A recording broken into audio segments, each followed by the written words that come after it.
Sulkulausekkeet. Laskutoimitukset lasketaan aina laskujärjestyksen mukaisesti, eli siis potenssit, sitten kerto- ja jakolaskut ja viimeisenä yhteen- ja vähennyslaskut. Mikäli halutaan muuttaa tätä järjestystä, niin se voidaan tehdä sulkeilla.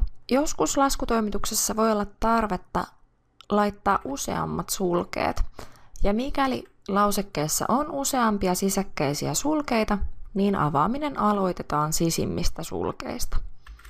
Esimerkki. 3 kertaa suluissa 5 miinus suluissa 3 miinus 6. Ja tosiaan täällähän nämä sulkeissa olevat laskutoimitukset ovat molemmat vähennyslaskuja, joten ne olisivat samanarvoisia, ja sen takia tässä lausekkeessa on täytynyt laittaa nuo sulkeet sinne, jotta se lasketaan oikeassa järjestyksessä. Lähdetään siis liikkeelle tuolta sisimmistä sulkeista, eli lasketaan ensin vähennyslasku 3 miinus 6, josta saadaan miinus 3. Lauseke sievenee muotoon 3 kertaa suluissa 5 miinus suluissa miinus 3. Eli nuo sulut eivät kadonneetkaan vielä, koska laskutoimituksesta tuli negatiivinen, ja kahta etumerkkiähän ei voi kirjoittaa peräkkäin ilman sulkeita.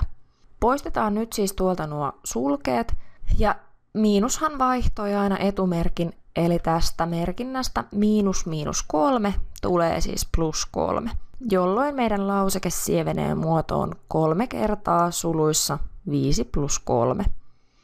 Lasketaan nyt tämä yhteenlasku 5 plus 3, josta saadaan 8.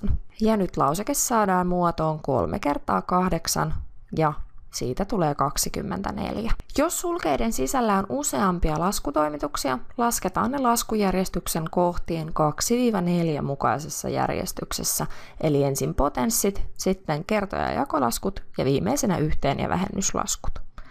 Esimerkki. 50 jaettuna suluissa 7 miinus 10 jaettuna 2.